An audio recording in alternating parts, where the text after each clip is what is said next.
A continuación, damos paso a la mesa sobre financiación de proyectos energéticos, compuesta por doña Maya Manzanas, técnico de proyectos del POCTEP, España-Portugal, doña Beatriz Torralba Prieto, de CEDETI, don Juan Jesús Ramos, Abebión, y doña Joaquina Labrador, de Europa Masí. Modera don Cosme Segador, de la Agencia Extremeña de la Energía.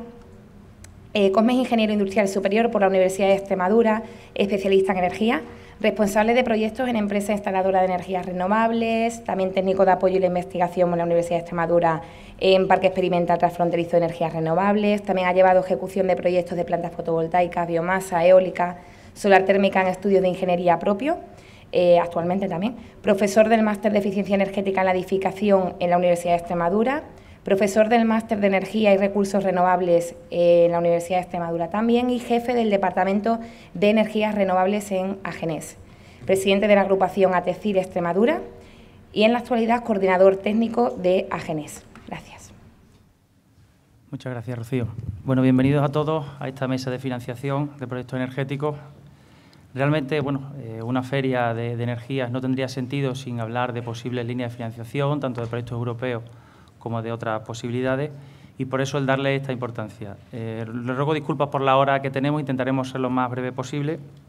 Y también antes de iniciar, no me gustaría olvidarme de que este propio evento, Expo Energía, está financiado en una parte muy importante a través de un proyecto europeo, que es el Altercesa, con fondos del POCTEP. También tendremos oportunidad, con una de las ponentes, de ver estas cuestiones. Pues sin más dilación, damos comienzo a la mesa. En principio hablará Juan Jesús Ramos, es técnico responsable de proyectos de Abebión y además es responsable del Observatorio Nacional de Calderas de Biomasa. Buenos días. Muchas gracias, Cosme. Creo que andamos un poquitín con escaso tiempo, entonces me voy a dar prisa. ¿Ya tienes subida la...? Bueno.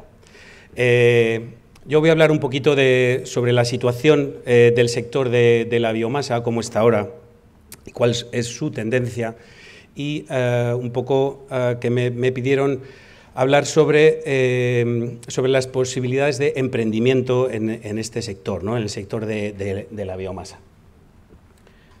A ver, para pasar, tengo que apuntar ahí. ¿Te voy diciendo a ti o...?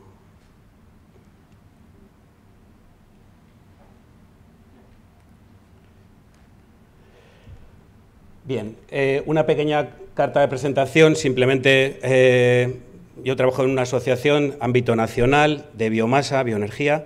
Este año cumplimos 10, o sea que estamos de cumpleaños y de enhorabuena porque seguimos ahí, seguimos pujantes, ¿no? Básicamente estas son nuestras, digamos, nuestros logos de identidad, de alguna manera, de las cosas que realmente hacemos, y creo que con cierto éxito. Organizamos una feria en Valladolid, Expo Biomasa, para profesionales. Creo que cumple de sobra expectativas. También estamos intentando llegar a los potenciales usuarios a través de una herramienta que llamamos Conecta Bioenergía. Y después, pues trabajamos en todos los aspectos de la cadena de valor de la biomasa, entre ellos la certificación de los biocombustibles. Y ahí simplemente pongo dos sellos. Nosotros llevamos la certificación de los pellets a través del LEM Plus, y la certificación de otras biomasas, de otros biocombustibles, como el hueso o la astilla, a través de la marca Biomasut, ¿vale? Tenemos una herramienta de comunicación que es una revista, Bioenergy Internacional. Si no tenéis, he traído unos cuantos números, las podéis localizar y si no me pedís, porque en el coche tengo más. Bueno, básicamente esto es un poco nuestra carta de presentación. Y empezamos con situación y tendencias. En primer lugar, ¿cómo conocemos la situación del sector de la biomasa? Lo podemos hacer a través de dos maneras, ¿no? una a través del conocimiento de los biocombustibles, del comercio de los biocombustibles, y otra a través de las instalaciones. A través de los biocombustibles, una en concreto que es la que denominamos más, a través del mercado de pellet, ¿vale? De la industria de fabricación del pellet.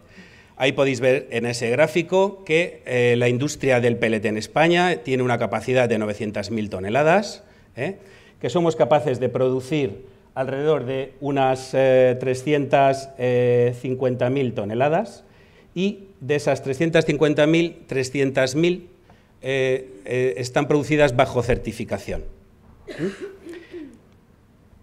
El comercio, bueno, pues de esas 350.000 que producimos, aproximadamente unas 70 van a exportación, principalmente a Italia y a Francia, pero además importamos un buen pico de pellet, y así como del orden de unas 100.000 toneladas. Principalmente el pellet que importamos viene de Portugal. Ese es nuestro principal país proveedor, digamos, de lo que nos entra de fuera. Con lo cual, si uno hace las cuentas, pues entre lo que producimos, 350 menos 70 más las 100, pues son 380.000 toneladas que se están consumiendo, de pellet, que se están consumiendo en la actualidad. Veis que el crecimiento ha sido muy, muy importante, que en los últimos 4 años casi se ha cuadruplicado el consumo de pellet, con lo cual, digamos que esto, poco a poco, la velocidad la estamos notando, es imparable, ¿no? Esto con esa tipología, ese formato de los pellets, lógicamente también hay hueso de aceituna y hay astillas o cáscaras también. Bien, situación. Eso para que tengáis una idea de más o menos cuál es el comercio, cuál es la situación del sector a través de los biocombustibles y a través de un formato concreto, el de pellet. Y ahora pasamos un poco a ver esa situación desde el otro camino, el otro campo, que sería el de las propias instalaciones. Desde Abebión, en el 2009, arrancamos un proyecto, una herramienta, que es el Observatorio Nacional de Calderas de Biomasa.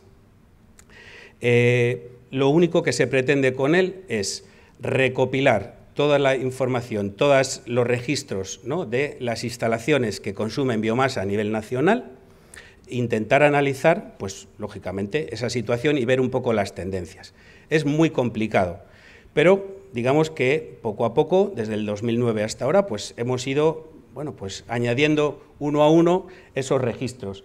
¿Qué es lo que tenemos pues a septiembre de 2014? Pues así como 42.000 registros, que aproximadamente en potencia acumulada pues eran 3.550 megavatios. Eso es el registro, ¿vale? Y la distribución por comunidades autónomas, para que veáis un poco, digamos, el nivel o, digamos, la capacidad o lo que han querido implicarse en el sector cada una de las comunidades o se están implicando, pues lo podéis ver. Extremadura, esto es potencia, ¿vale? Extremadura ocupa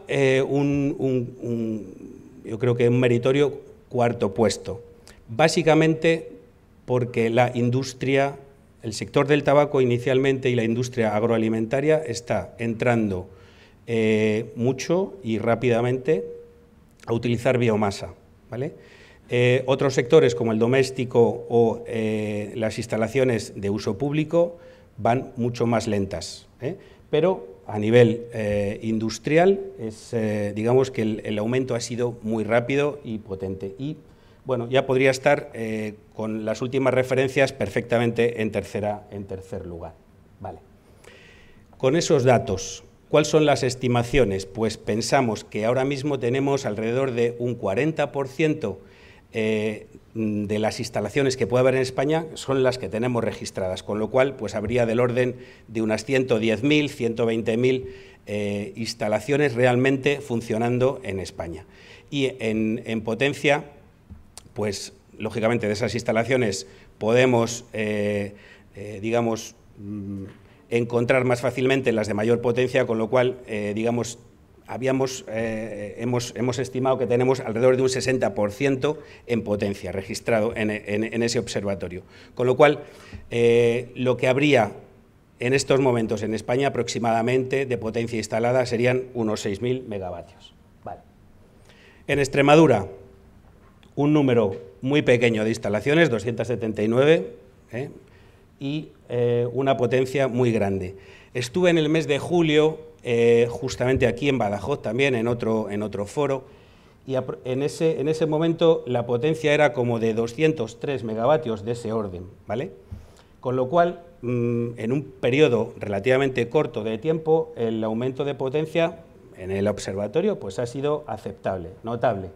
¿Qué supone eso? Pues nosotros, a través de la información de otras organizaciones, otras asociaciones europeas, más lo que nosotros hemos, analizado, podemos decir, pero a ciencia cierta, que aproximadamente por cada megavatio térmico instalado se están generando 3 nuevos puestos de trabajo sostenibles, ¿vale? Con lo cual, si en este tiempo hemos puesto desde julio hasta ahora 40 megavatios, estamos ahora mismo en Extremadura, hay 120 personas trabajando y trabajando de manera, digamos, permanente, o sea, que ese trabajo va a permanecer en el tiempo, es sostenible, ¿vale? Con lo cual, bueno, pues es una cifra para que las personas, los responsables, digamos, de políticos o los responsables de las administraciones tengan muy en cuenta. La biomasa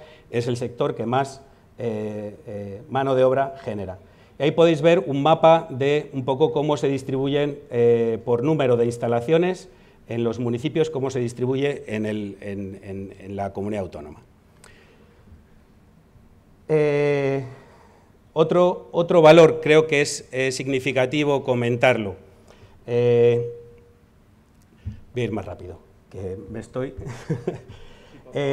sí, el tema del ratio es por número de habitante, la potencia por número de habitante. Simplemente que veáis, lógicamente, pues hay una potencia grande en Extremadura, un número de habitantes relativamente pequeño, con lo cual, bueno, sale un ratio aceptable, digamos, de los de cabeza, pero que sepáis que en Centro Europa hay territorios donde la biomasa está más desarrollada, que pueden tener ratios de 1,5 y nosotros estamos pues con 0,2, 0,015, es decir, que tenemos un margen muy amplio para trabajar, estamos arrancando, ¿vale? En comparación con territorios en Austria o en algunos territorios de Centro Europa y el Norte de Europa.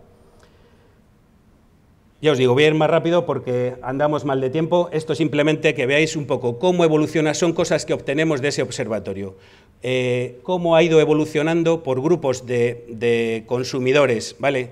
En uso público, 5 grupos de consumidores, cómo han ido evolucionando el número de instalaciones y la potencia y el valor relativo. Quiero que veáis aquí un dato que está señalado en rojo, que son las redes de calor. El aumento tan importante que ha experimentado ese grupo de instalaciones, ¿vale? Quiero que lo tengáis en cuenta y que aquí en Extremadura hay que hacer un especial hincapié en ese tipo de instalaciones. Son las más eficientes, se puede hacer calor y frío.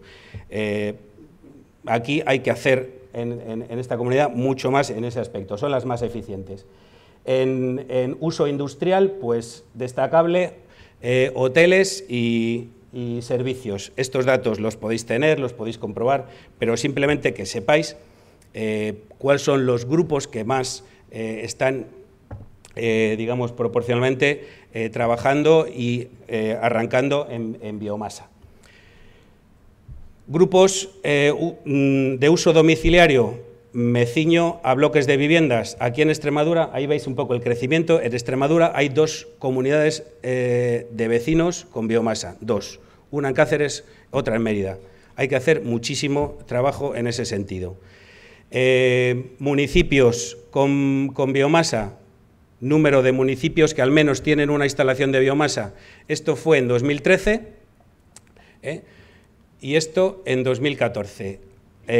Hay crecimientos muy importantes en algunas comunidades autónomas y en otras pues que no crece. Es decir, que hay que hacer labor.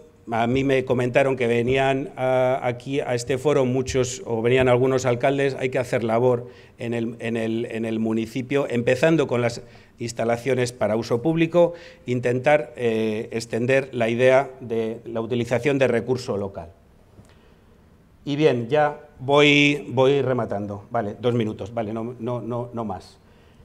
Que sepamos que Extremadura tiene recursos forestales y recursos agrícolas en cantidades muy importantes, muy significativos, cuarta posición en recursos forestales en potencial, ¿vale?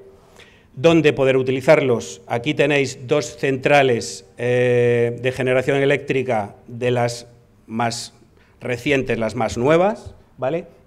Hay mucho material, digamos, de peor calidad que puede encajar aquí, y mucho residuo agrícola, cultivos energéticos que parece que no llegan nunca, y luego después, en el tema de calor, cosas que se van trabajando bien.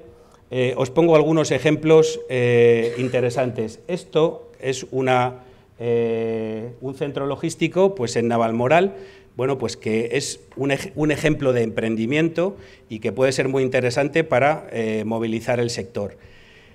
También para emprendedores, porque sabía que iban a venir estudiantes, pues la posibilidad de generar pequeñas empresas de distribución del biocombustible, ¿no? Tenemos aquí un caso, un ejemplo de un emprendedor, un vivero que trabaja el chopo para cubrir esas expectativas de esos cultivos energéticos que incluso pueden ser, que se ha hablado aquí de depuración de aguas residuales, se pueden utilizar como filtro verde utilizando el cultivo en alta densidad.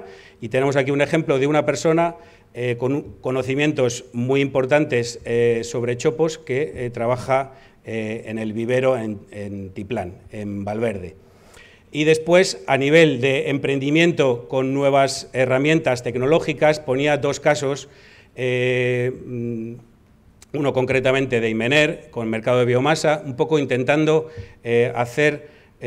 trabajar el mercado de la biomasa a través de herramientas de nuevas tecnologías. O Interbiomasa, pues un poco haciendo lo mismo, es decir, gente que ha emprendido una actividad y que puede conseguir su medio de vida. Y también, ya por último, indicaros, a mí me parecía que este informe podía ser un libro que muchos instaladores o empresas de servicios energéticos, también para el emprendimiento, podían tener como informe de cabecera aquí en Extremadura.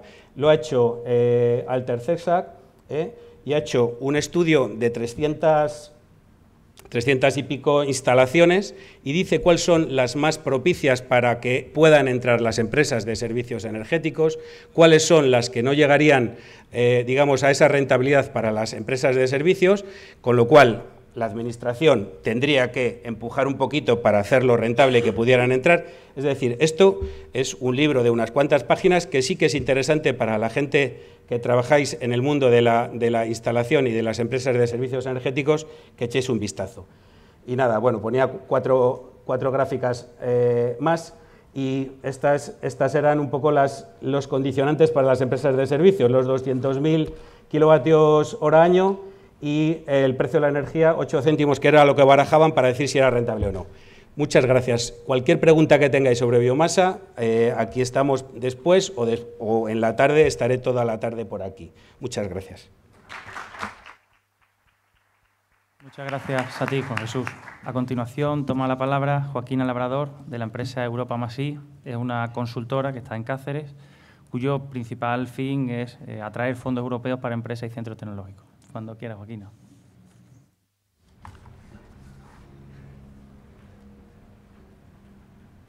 Buenos días o buenas tardes. Gracias por haber asistido y gracias por estar aquí a esta hora. Voy a ser muy breve en mi exposición.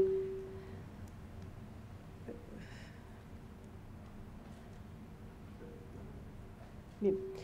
Mi nombre es Joaquín Labrador, trabajo para una empresa que se llama Europa Masí. Nosotros estamos aquí en Extremadura, estamos en Cáceres, estamos en Plasencia y también estamos en Bruselas, aunque suene así, ¿no? Es necesario. Pues nosotros nos dedicamos básicamente a generar y a gestionar y a justificar proyectos innovadores y también proyectos de I+D+I. Básicamente, en los últimos tiempos lo que hacemos es gestionar proyectos europeos. Acompañamos y asesoramos a las empresas y a las instituciones para que puedan llegar a buen término este tipo de proyectos. Bueno, esta es nuestra ubicación, básicamente. Bueno, el objetivo de mi ponencia es la financiación de proyectos energéticos. Voy a hablaros, a grosso modo, del Horizonte 2020, que es el programa operativo de la Unión Europea para el periodo 2014-2020. ¿Vale? Entonces, me imagino que de los que estamos aquí ya hemos oído hablar todos del Horizonte 2020 y del programa operativo actual. Como sabemos, la Unión Europea trabaja con programas. Cada programa tiene una duración de 7 años. Los anteriores programas han tenido una denominación similar, primer programa, segundo programa, hasta el 7º programa marco. Este, que sería el 8º programa marco, se denomina Horizonte 2020, que es el programa de innovación de la Unión Europea. ¿Vale? Ahora vamos a hablar de qué es el Horizonte 2020, pero antes de nada quiero que tengamos en cuenta esta cifra que es importantísima y es el presupuesto con el que cuenta este programa, que es de 77.000 millones de euros. Estamos hablando de casi 80.000 millones de euros, ¿no? Y la finalidad del Horizonte 2020. La finalidad del Horizonte 2020 no es más que la implementación de la estrategia Europa 2020 y de la iniciativa emblemática de la Unión para la Innovación. La Europa 2020 es una estrategia de crecimiento de la Unión Europea para la próxima década. En los tiempos en los que estamos nos encontramos un mundo que cambia continuamente y se plantea o se pretende que la Unión Europea posee una economía inteligente, sostenible e integradora. Estas 3 prioridades se refuerzan mutuamente y contribuyen a que la Unión Europea y a que todos sus Estados miembros generen altos niveles de empleo, de productividad y de cohesión social. Básicamente esta es la estrategia 2020.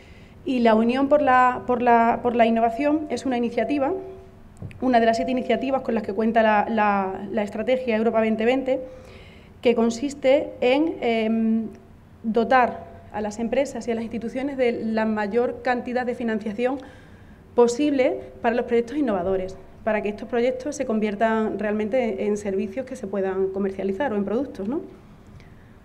Es que te queda yo.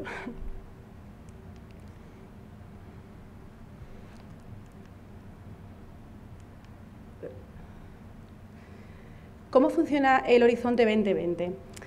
El Horizonte 2020, es decir, el programa operativo actual, se centra básicamente en 3 pilares. Los 3 pilares se denominan ciencia excelente, liderazgo industrial y retos sociales.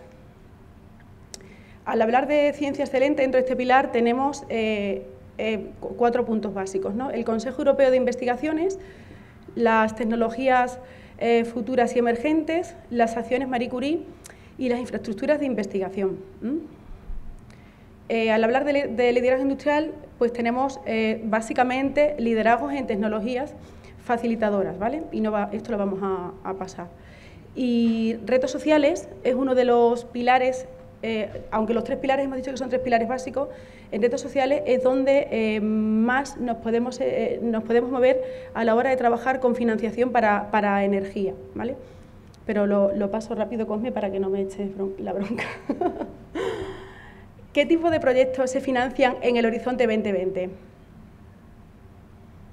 Se financian proyectos siempre de colaboración transnacional y que deban básicamente cumplir con unos requisitos que son básicos y elementales, que son estos: aportar valor añadido a nivel europeo. Si nosotros estamos trabajando con un proyecto europeo que estamos presentando ante la Comisión, pues el valor añadido es ante Europa, no es ante mi región ni ante España, ¿no?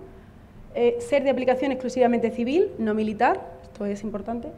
Desarrollarse de forma general en consorcio transnacional con la participación de al menos 3 entidades independientes entre sí de 3 Estados miembros o países asociados, esto ya lo hemos oído en los anteriores.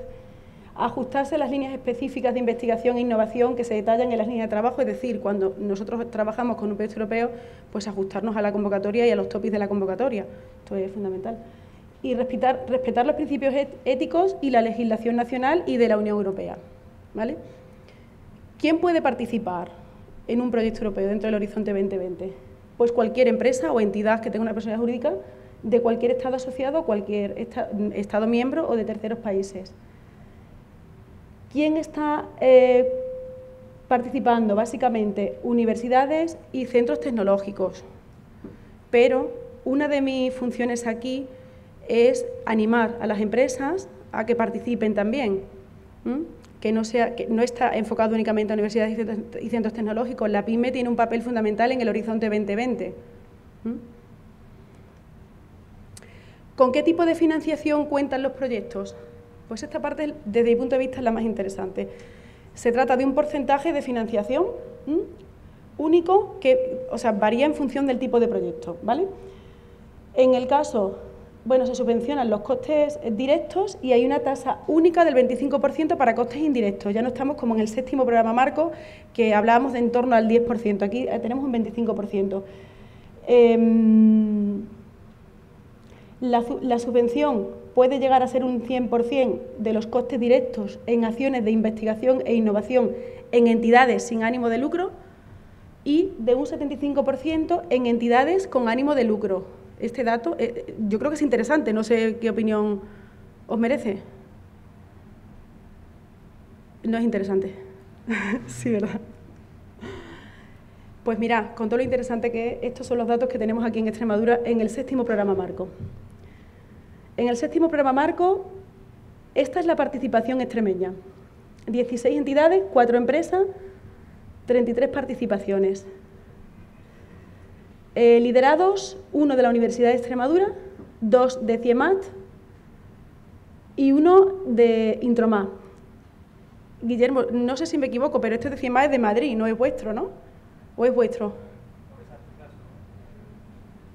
¿Son vuestros? Son vuestras, del Z. Pues entonces, te felicito, Guillermo, desde aquí, porque tenéis 2 de 4 liderados, ¿eh? Quiero decir, con esta diapositiva lo que quiero es hacer una llamada de atención. Estos son nuestros datos en el 7º programa marco. Tenemos que animarnos y tenemos que trabajar, creo yo, vamos, no voy a decir que la gente lo haga, pero es interesante el Horizonte 2020 para que lo trabajemos. ¿Qué ventajas nos aporta el Horizonte 2020? Muchísimas, muchísimas. Desde el incremento de la competitividad, colaborar con empresas y entidades de otros países europeos, disponer de información de vital importancia a nivel europeo y, desde mi punto de vista, la más importante, la apertura de nuevos mercados. Fases que consideramos nosotros previas a la preparación de un proyecto europeo. Bueno, en primer lugar, el seguimiento de convocatorias y líneas de financiación que va en paralelo con la identificación del proyecto, identificación de las convocatorias, no es más, y luego pues gestionar el proyecto llevado a la convocatoria que le corresponda. Así puesto parece fácil, espero que lo sea. Y bueno, luego para que veáis, ¿no? La información de las convocatorias y de las ayudas es pública y es fácil de encontrar, ¿no? Aquí tenemos un pantallazo de cómo podemos encontrar cualquier convocatoria, en este caso era de seguridad alimentaria, ¿vale? Dentro del Horizonte 2020. Y os pongo otro para que veáis una convocatoria con un topic de energía, de eficiencia energética. Esto es lo que nos vamos a encontrar en la página de la comisión. Nos aparece la convocatoria, nos aparece unos topics, entramos en esta convocatoria, entramos en sus topics y si nos interesa, lo que tenemos que hacer es ajustarnos a los topics y cubrir las necesidades de estos topics. Y Cosme, ¿no me vas a reñir? ¿Por qué? Gracias. Muchas gracias. Muchas gracias a ti, Joaquín. Sobre todo por tu concreción y capacidad de síntesis. También muchas veces pensamos que Europa nos queda muy lejos, pues como ven tenemos consultoras en Extremadura que pueden facilitar y abrir las puertas a empresas extremeñas. Siempre hablamos de proyectos europeos, parece que siempre lo asociamos a entidades o a organismos públicos y es importante, yo creo que lo que ha enfatizado es decir que la empresa puede también beneficiarse de todos estos proyectos de Horizonte 2020. Bueno, pues a continuación toma la palabra Maya Manzanas, que es técnico de proyectos del Secretariado Técnico Conjunto del POCTEP, en este caso el Programa de Cooperación Transfronteriza España-Portugal. Cuando quieras, Maya. Muy bien. Gracias, Cosme. En primer lugar, quería agradecer al Clúster de la Energía de Extremadura y a GENEX por la invitación que nos hizo al Secretariado del POCTEP, así como al partenariado del proyecto Altercexa, proyecto bajo el que se está celebrando este evento. Quiero disculpar también la presencia de la Dirección General de Fondos Comunitarios, Autoridad de Gestión del programa POCTEP, así como de la directora del secretariado, Elena de Miguel, que por cuestiones de agenda no han podido estar aquí. También voy a intentar ser muy breve y dar una pincelada de una de las vías de financiación de acciones en el ámbito de la energía bajo la óptica de la cooperación transfronteriza entre España y Portugal y el trabajo conjunto para el 2014-2020. Tenía preparado un breve repaso de lo que ha sido la cooperación territorial europea en los periodos anteriores, pero teniendo en cuenta el tiempo vamos a pasar muy brevemente por ella. Simplemente, con respecto al POCTEP 2007-2013, consideramos que ha sido un programa que ha tenido un éxito importante, teniendo en cuenta que en 3 convocatorias que se han desarrollado se han recibido más de 700 candidaturas y aprobados 220 proyectos, que han intentado participar más de 3.300 entidades y tenemos cerca de 1.000 beneficiarios participando en proyectos aprobados. El presupuesto del programa, los proyectos que se han aprobado en el programa representan una ayuda FEDER de 262 millones de euros distribuidos en los distintos ejes. Está sombreado el eje 3, que aunque por el nombre no parece que tengan cabida, es el eje en el que se han encajado en este periodo los proyectos relacionados con las energías. Porque en el objetivo específico de este eje estaba previsto la utilización compartida de recursos energéticos. Los proyectos se distribuyen porque el programa España-Portugal abarca toda la frontera desde el norte a sur y se estructura en distintas áreas de cooperación. Hay una pequeña distribución de los proyectos por áreas de cooperación. En proyectos concretos en el ámbito de la energía que se han desarrollado, tenemos, considerando las 2 convocatorias, cerca de 17 millones de euros aprobados, lo que representa casi un 5% de la ayuda FEDER total que se ha programado para proyectos. Tenía preparado una serie de ejemplos, en la página web del programa podéis ver un detalle de todos ellos, varios proyectos que se han desarrollado. Abarcan todas las áreas de cooperación, tienen partenariados muy variados, participan administración regional, administración local, agencias de desarrollo, centros tecnológicos, fundaciones, etcétera, lo que supone que se hayan desarrollado distintas temáticas dentro del ámbito general de la energía. Como os digo, en la web podéis encontrar más información. El POCTEP 2007-2013 está actualmente en ejecución, pero a nivel de programación está finalizado, ya no se van a programar más fondos, con lo cual ahora lo que resulta novedoso es el programa Interreg 2014-2020. Volvemos a recuperar la denominación anterior de Interreg, si bien no es una iniciativa, sigue siendo un objetivo de cooperación dentro de la programación de la cohesión territorial europea. El programa inició ya en febrero de 2013, las autoridades del programa, los trabajos de preparación, teniendo en cuenta en ese momento lo que eran borradores de normativa, dado que se aprobó la normativa específica en diciembre de 2013. Ha habido 4 reuniones del grupo de trabajo en el que están representadas tanto las autoridades nacionales de España y Portugal, responsables de la gestión de fondos estructurales, como las regionales de ambos estados. Teniendo en cuenta el principio de asociación y gobernanza multinivel, se han lanzado 3 consultas públicas al partenariado con el objetivo de asegurar la participación efectiva en la preparación del programa.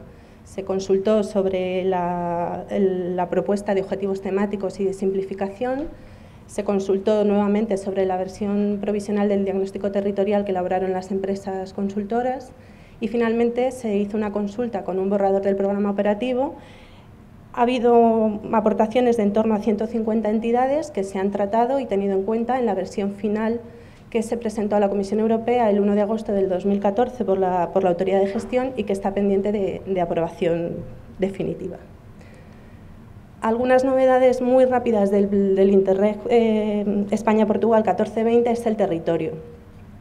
La frontera no ha cambiado, el territorio es el mismo, pero ha desaparecido la distinción entre territorio básico y adyacente. De manera que ahora el programa está formado por 37 NUTS, las NUTS que son frontera y las que antes eran adyacentes, y se mantienen, por tanto, la coherencia con el anterior programa. Además, se ha tenido en cuenta la nueva denominación de NUTS en Portugal que ha cambiado.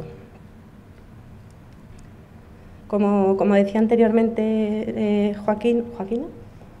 Sí. El periodo 2014-2020 tiene como foco la Estrategia Europa 2020 para el crecimiento inteligente, sostenible e integrador, y en esa línea se han marcado los 4 ejes en los que se estructura el programa España-Portugal. Hay un eje destinado al crecimiento inteligente para el impulso de la innovación, un eje para el crecimiento integrador a favor de la competitividad empresarial, crecimiento sostenible para la prevención de riesgos y mejora de la gestión de recursos naturales y mejora de la capacidad institucional y la eficiencia de la administración pública. Otro de los principios del periodo 2014-2020 es la concentración temática, de manera que estos ejes prioritarios tienen en cuenta 1 o 2 objetivos temáticos. A su vez, las prioridades de inversión que se han decidido se consideran más importantes en este territorio. Para cada prioridad de inversión se establece un objetivo específico y una serie de actuaciones en las que se tendrán que intentar ajustar los proyectos, las candidaturas que se presenten para después ser proyectos. Muy rápidamente, las prioridades de inversión del programa, no sé si se ven, pero como están numeradas, están establecidas en el reglamento, las podríais ver rápidamente. He sombreado aquellas en las que en la tipología de actuaciones están previstas acciones en el ámbito de las energías. Dentro del eje 1, objetivo temático 1, tendríamos la prioridad de inversión 1A. El objetivo temático 2 no contempla específicamente acciones en el ámbito de la energía, objetivo temático 3, perdón, eje 2. En el eje prioritario 3, dentro del objetivo temático 6, sí que tenemos 2 prioridades de inversión en las que se podrán desarrollar proyectos. Y en el eje 4, en principio no, porque es un eje destinado a la mejora de la capacidad institucional. Creo que se ve muy pequeñito, pero teniendo en cuenta el objetivo específico de la prioridad 1A, podrían desarrollarse acciones de mejora de la eficiencia energética, reducción del consumo de la energía y aumentando la diversificación, teniendo en cuenta lo establecido en el plan SET. Así como iniciativas de fomento de la evolución científica y tecnológica en el sector de la energía. Este eje es un eje de innovación claramente, por tanto todo lo que represente acciones innovadoras en el ámbito de la energía podrán ser objeto de financiación. En el eje 3 decíamos que había 2 prioridades que recogen específicamente los ámbitos de las energías. En la prioridad 6E, cuyo objetivo específico es reforzar el desarrollo local sostenible, se han tenido en cuenta todas aquellas acciones vinculadas con transportes colectivos sostenibles y movilidad sostenible, así como la autosuficiencia energética y las acciones encaminadas a lograr la autosuficiencia energética y la economía baja en carbono. Y en la prioridad de inversión 6F, teniendo en cuenta su objetivo específico y vinculado con lo que se ha hablado en la sesión anterior, todo lo relacionado con el tratamiento de residuos y la valorización energética de los mismos, así como el tratamiento de aguas, puede ser objeto de financiación. Lo que es específico del programa España-Portugal es que debe de haber una cooperación transfronteriza clara entre entidades de ambos estados. ¿Con cuánto presupuesto cuenta el programa? Cuenta con 382 millones de euros, de los cuales cerca de 289 millones son ayuda FEDER, y esto representa un incremento de 26 millones de euros con respecto al actual POCTEP 2007-2013. El reparto por objetivos temáticos es el siguiente. Como vemos, las prioridades, los objetivos temáticos 1 y 6 son los que mayor peso tienen en el cuadro financiero, lo que implica que todos los proyectos que puedan desarrollarse en el ámbito de las energías pueden tener un peso importante final en el programa. Las estructuras de gestión se mantienen muy similares porque hay una continuidad con respecto al actual programa. Se ha planteado que la Secretaría Conjunta se mantenga también aquí en Badajoz. Y dos aspectos clave que sí que diferencian con respecto al actual programa es, por un lado, la simplificación. Se pretende una reducción de la carga administrativa de los beneficiarios, que sabemos que es mucha. Para ello se está trabajando en la gestión telemática tanto de las candidaturas como después de los proyectos y la aplicación de costes simplificados. Y luego otra novedad muy clara es la orientación a resultados. Los proyectos tienen que contribuir a la consecución de los indicadores de productividad que están planteados en el programa, dado que en 2018 el programa tendrá que rendir cuentas a la Comisión sobre la consecución de resultados, de manera que si no se cumplen se descomprometería fondos. Ahora tenemos dos indicadores. En 2007-2013 había que cumplir requisitos financieros. Ahora, además de los financieros, nos añaden los resultados, los indicadores de productividad. Con lo cual, cuando se preparen proyectos, hay que tener muy claro que esos proyectos van a contribuir a los indicadores que están en el programa. Próximos hitos. Como os decía, el programa está presentado, pero aún no está aprobado. La Comisión hizo una serie de observaciones que están siendo respondidas por las autoridades del programa, pendientes de cerrar temas medioambientales para presentar definitivamente la nueva versión. Se espera que la Comisión Europea apruebe el proyecto en los inicios de 2015. A continuación se lanzaría la primera convocatoria de proyectos, que será en el primer semestre, pero no podemos concretar más en este momento.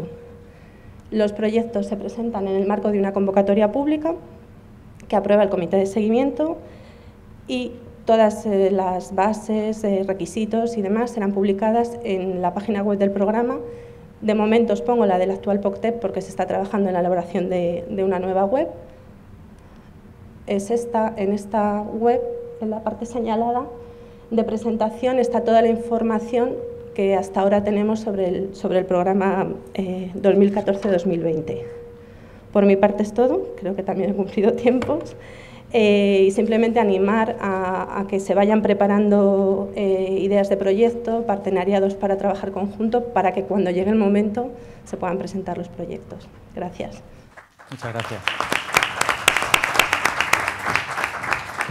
La verdad que el programa POCTEP desde la propia agencia lo conocemos bastante bien. Hemos participado en 4 en los últimos 2 años, en Retaler, en Cabatrán, en Promuere, en Altercesa, a través del Gobierno de Extremadura y Diputaciones, directo o indirectamente, y entendemos que es un mecanismo de financiación muy importante para los organismos que estamos en la frontera. Lógicamente, bueno, pues felicitaros a que esta nueva iniciativa dé posibilidades a que sigamos trabajando y podamos movilizar fondos a los ayuntamientos, a las instituciones públicas en relación al ahorro y la eficiencia energética.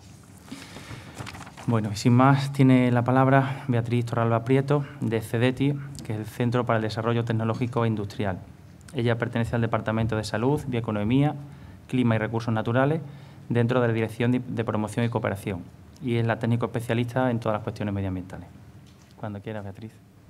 Bueno, pues muchísimas gracias. Lo primero, gracias por invitar a CEDETI a participar en esta mesa y también por felicidades por organizar una feria que verse sobre las energías renovables. Yo creo que es muy interesante que continuemos intentando evangelizar sobre las tecnologías renovables y que en algún momento, y espero que lo veamos nosotros y ya no nuestros hijos, nos abastezcamos con energías renovables, ¿no? Y empecemos a ser sostenibles. Yo voy a hablaros de innovación, pertenezco al CEDETI, que como sabéis, no sé si me gustaría, así que no sé si lo hagamos un poco más interactivo, que levantéis la mano, así como en el cole, si nos importa, quien sepa o quien haya oído hablar del CDTI. Muy bien. Y de este foro así que estamos reunidos, ¿quién es empresa? ¿Y qué empresas habéis presentado proyectos a CDTI? Vaya. Bueno, pues entonces ahí me queda nicho de mercado. Vale, bueno, pues... Sí, claro, sí, vengo así, sí, mucho. Bueno, pues nada, pues eso, que yo os voy a hablar de I+D y de financiación de I+D empresarial. Creo que es aquí, ¿no? ¿Es aquí o es...? Aquí, vale. Bueno, pues como sabéis, o como muchos de vosotros sabéis, CDTI es la Agencia de Financiación Nacional de la I+D. Ahora pertenecemos al Ministerio de Economía, históricamente, así en orden, pertenecemos primero a Industria y luego a Ciencia e Innovación. Y nosotros lo que hacemos es apoyar a las empresas españolas que quieran desarrollar proyectos de I+D. Tenemos ya una larga trayectoria porque llevamos funcionando desde hace 36 años y hemos financiado con mucho dinero y a muchas empresas. Pero así como noticia o intentando un poco llamar vuestra atención, nosotros tenemos este año en concreto, un poco para que os hagáis la idea de qué envergadura tiene CDTI dentro del panorama de financiación de la I+D, de los 6.000 millones de euros anuales que se dedican, dinero público que se dedica a financiar I+D, 2.000 van destinados a empresas. Bueno, pues de estos 2.000, el presupuesto de CDTI 2014 fue de 1.000 millones de euros. Y os cuento que no estamos ejecutando presupuesto, o sea que va a haber remanente de estos 1.000 millones que hemos tenido, no estamos ejecutando presupuesto, nos vamos a quedar creo que como el 85, una cosa así. O sea que para el año que viene vamos a tener el remanente de 2014 más el presupuesto que nos dediquen o que nos destinen en 2015, que va a superar los 1.000 millones de euros que hemos tenido este año. O sea que, a buen entendedor, que por dinero no será. Pero el problema es que, bueno, y además de tener dinero, no solo tenemos dinero, sino que además tenemos recursos humanos, tenemos técnicos. Yo trabajo en la Dirección de Promoción y Cooperación y estamos organizados en 2 departamentos sectoriales que cubrimos todos los sectores de la actividad productiva española y nos dedicamos a esto que estoy haciendo, a promocionar, pero sobre todo a asesorar de manera particularizada los proyectos que nos traigáis, ¿no? Lo que hacemos, nuestro objetivo es que nos contéis vuestras ideas de proyecto, no solamente una idea de proyecto, sino preferentemente que nos contéis vuestra estrategia o todas estas ideas que tengáis en la cabeza empresariales que queréis hacer en el futuro a corto y medio plazo, para que nosotros os ayudemos a darle forma a forma de proyectos y que canalicemos todas estas ideas en las diferentes líneas que tiene CDTI. O sea que no solamente tenemos dinero, sino que además tenemos recursos humanos porque tenemos técnicos y que estamos deseando trabajar, que somos así de trabajadores, para un poco encajaros en el esquema de trabajo de CDTI. ¿Cómo funcionamos en CDTI? En general, de manera general, no trabajamos con convocatorias, somos una ventanilla abierta, 365 días, a las ideas de vuestras empresas. Puntualmente sí que trabajamos con convocatoria, porque así nos lo exige la legislación española y europea, cuando estas ayudas tienen un alto componente de subvención. Pero en general, ventanilla abierta 365 días al año, que no tiene una orientación temática. Nosotros tenemos diferentes líneas, pero son diferentes líneas de financiación, diferentes esquemas de financiación, pero abiertas, multisectoriales, a todos los sectores, ¿no? Para permitir un enfoque bottom-up de los proyectos. Actualizamos nuestros instrumentos muy a menudo, de hecho, si seguís un poco las noticias de innovación, veréis que lanzamos noticias sobre actualización de nuestros instrumentos financieros muy a menudo. Trabajamos en coordinación con las agencias de financiación regionales para un poco conseguir el objetivo que nos marcan desde Bruselas de alinear nuestras prioridades de financiación y un poco seguir un esquema coherente, tanto desde la ayuda regional como desde la ayuda del Gobierno central, como desde la ayuda que nos han contado antes de europea a través del Horizonte 2020.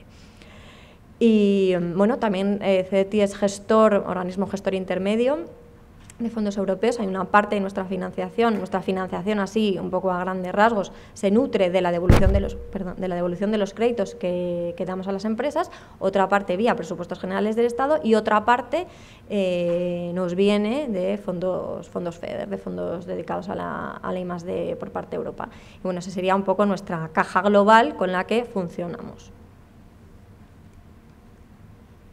Y nuestros 3 grandes ejes de actividad son, por un lado, la financiación de proyectos de I+D, por otro lado, digamos, tenemos una serie de líneas dedicadas a la creación y a la consolidación de empresas de base tecnológica, y luego, por otro lado, apostamos claramente por la cooperación tecnológica internacional, ostentamos la representación en los comités de programa de retos sociales y de otras líneas europeas, de otros comités europeos de financiación, y también somos la agencia financiadora, el organismo financiador en Iberoeca, Eureka, como ahora vamos a ver, ¿no? En programas que lo que hacen es obtener un sello internacional, pero que la gestión y la financiación de estos programas se realiza a nivel de país. Un poco, no voy a entrar de lleno, porque me parece una tortura para vosotros entrar de lleno en las características de cada una de las líneas, pero que os queden claros un poco las líneas que tenemos dentro de cada uno de estos 3 ejes que os he dicho, ¿no? Para financiar proyectos de I+D tenemos la tradicional línea de financiación o el esquema de los PID, que si trabajáis o algunos de vosotros habéis estado en contacto con nosotros, conocéis, porque digamos que es la línea histórica, la que lleva funcionando muchísimo tiempo. Luego lanzamos una línea hace 2 años, que es la línea directa de innovación, para financiar innovación, o sea, adquisición de activos tecnológicos e innovadores. Hemos lanzado también recientemente la línea de innovación global, la LIC, que tiene un poco el mismo esquema de la LIC, pero es decir, financiar innovación, pero para actividades con componente internacional, ya sea en España o fuera de nuestras fronteras. Y luego tenemos una línea que se llama Internacionaliza, que a lo que se dedica es apoyar la promoción tecnológica, es decir, las actividades de I+D que haya realizado una pyme española, nosotros le ayudamos a ponerla en otros mercados, ¿no?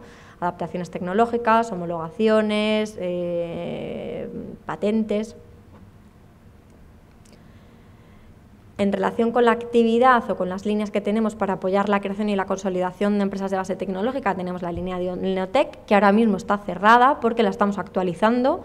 Se van a lanzar las nuevas condiciones. Ahí está puesto en noviembre-diciembre, pues ya será diciembre de 2014, o sea, están actualizándose, ahora está actualizándose el instrumento, pero un poco la idea que tengo, lo que me llega, es que va a funcionar ahora va a funcionar en base a subvención, ¿no? Se va a abrir aquí, ahora funcionaremos con convocatoria, con un porcentaje muy fuerte de subvención.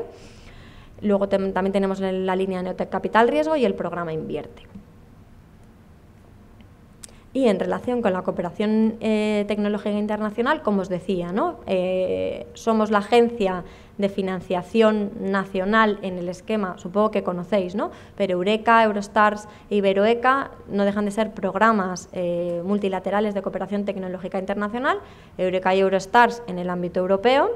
Eurostars dedicado a pymes intensivas y I+D, que una parte de su presupuesto y de su facturación, de su facturación y del número de personas de la empresa están dedicadas a la I+D, y Iberoeca en el ámbito latinoamericano, iberoamericano, son programas de cooperación tecnológica empresarial, ¿no? Aquí las empresas que participan hay que cumplir una serie de requisitos, los más, así un poco para que os queden claros, los más importantes son los requisitos mínimos de consorcio, que participen al menos 2 empresas de países miembros de estas redes multilaterales, que todas las empresas que participen realicen tareas de I+D. Es decir, el proyecto no puede ser realizado por una empresa y la otra empresa del otro país realizar una comercialización, por ejemplo, eso no sería un proyecto elegible, y los proyectos tienen que tener una apuesta muy cercana en el mercado, ¿no? De al menos como 2 años máximo. Luego, por otro lado, CEDETI, apostando por esta estrategia un poco de internacional ha creído conveniente o muy conveniente lanzar programas de cooperación tecnológica con 6 países que a nuestro juicio resultan de interés estratégico para las empresas españolas. Entonces tenemos ya programas bilaterales de cooperación tecnológica con China, India, Corea, Sudáfrica, Japón y Canadá. Estos programas ya llevan mucho tiempo en marcha, hay algunos que funcionan mejor, otros que funcionan peor, pero vamos así un poco... funciona muy bien Corea, aunque ahora Corea ya es país dentro de Eureka, pero funciona muy bien Corea, o ha funcionado históricamente muy bien Corea. Sabéis que Corea ahora mismo es el país del mundo que más dinero dedica en presupuesto a financiación pública a la I+D, que creo que ronda el 4%, nosotros creo que estamos en 1,3, si no me fallan las cifras, o sea que es un país que apuesta claramente por la innovación. Funciona muy bien Corea, funciona bien Japón, hay mucho interés por India, o sea, en general Sudáfrica es el que está ahí un poco renqueante, pero bueno, a ver si nos ayudáis. Y luego, por otro lado, un poco, ¿no?, viendo este esquema, nos quedábamos sin instrumento de ayuda para aquellas empresas españolas que querían hacer la apuesta de cooperar tecnológicamente con otros países que no estaban en el ámbito de estos paraguas ECA, ¿no?, ni de Eureka, ni de Iberoeca, ni de los 6 bilaterales. Entonces nos quedamos aquí un poco faltos de instrumentos, no teníamos apoyo, y por eso hemos lanzado hace no mucho tiempo, hace un año creo escaso, lo que nosotros llamamos unilateral. Este esquema o este programa unilateral no deja de ser un programa que lo que hace es ayudar a las empresas españolas que quieran cooperar tecnológicamente con estos países que están aquí abajo listados, en los que CEDETI tiene red exterior, pero no tenemos programa para ayudar, ¿no? Entonces hemos lanzado este programa unilateral que al final está abierto 365 días al año, pero nosotros a veces lo hacemos funcionar en base a convocatorias para activar la presentación de proyectos, pero que lo que hace es poder dar estas condiciones financieras ventajosas a las empresas que quieran cooperar tecnológicamente con estos países. Entonces, ¿qué necesitamos por vuestra parte? Lo que necesitamos es que nos vengáis con ideas empresariales innovadoras, que nos vengáis a contar vuestras ideas, que contéis con nosotros. Aquí yo, como os decía, ¿no?, nosotros lo que hacemos es financiar empresas, pero las universidades y los centros centros tecnológicos, tanto públicos como privados, tienen cabida dentro de nuestros proyectos, contemplados dentro de la parte de subcontrataciones técnicas de los proyectos, ¿no? Lo que nosotros hacemos es dar la financiación a las empresas.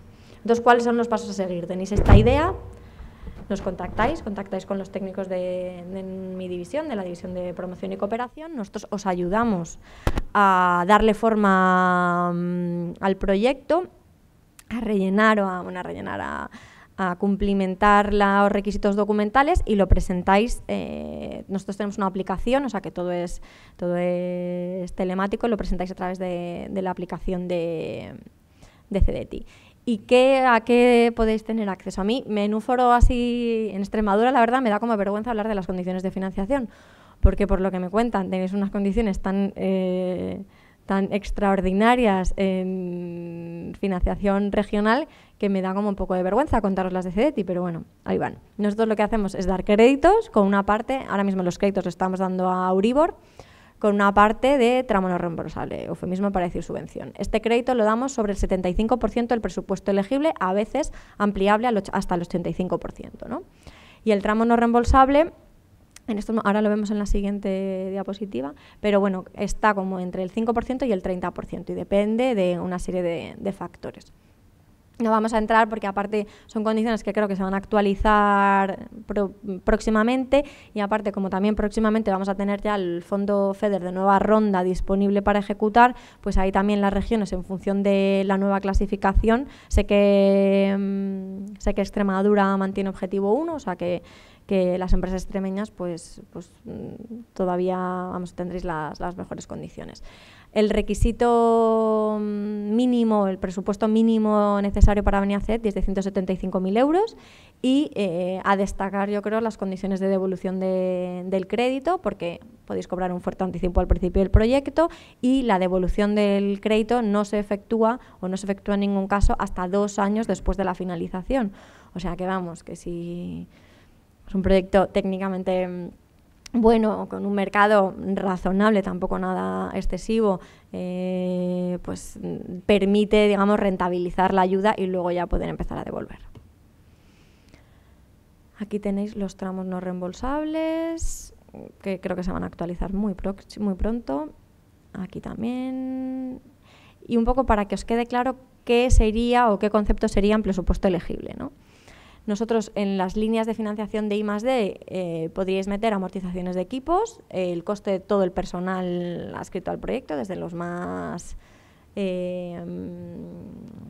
técnicos a los menos técnicos, materiales que necesitéis, las subcontrataciones técnicas y no técnicas, y los gastos generales que se contabilicen dentro de la ejecución del proyecto. Y en los proyectos de innovación, la característica principal es que aquí no caben amortizaciones de equipo, sino que lo que metéis son la compra total de los equipos, los activos tecnológicos. Aquí también tenéis luego como os pondré en las presentaciones a vuestra disposición, está un poco más detallado los conceptos en función de la tipología del proyecto, es de si es I+D o es innovación.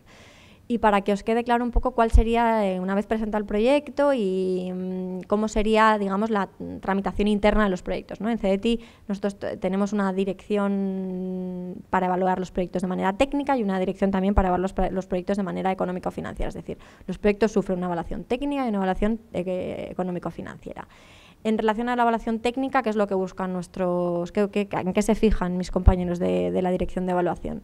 Pues por un lado, más o menos se evalúan 3 aspectos: la empresa, el proyecto y el mercado, ¿no? En relación a la empresa, lo que buscan son cosas un poco de sentido común, pero bueno, lo que buscan es que la empresa, digamos, que el proyecto se enmarque dentro de una estrategia lógica de la empresa, que una empresa que se ha dedicado a hacer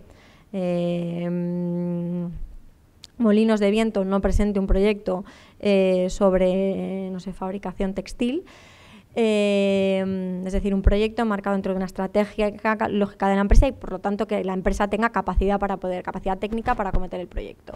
Por otro lado, el proyecto, aquí claro, lo que estamos haciendo es financiar I+D, entonces al final el proyecto tiene que tener unos requisitos mínimos de calidad, ¿no? El proyecto tiene que presentar una mejora respecto al estado del arte en la tecnología en la que se presente.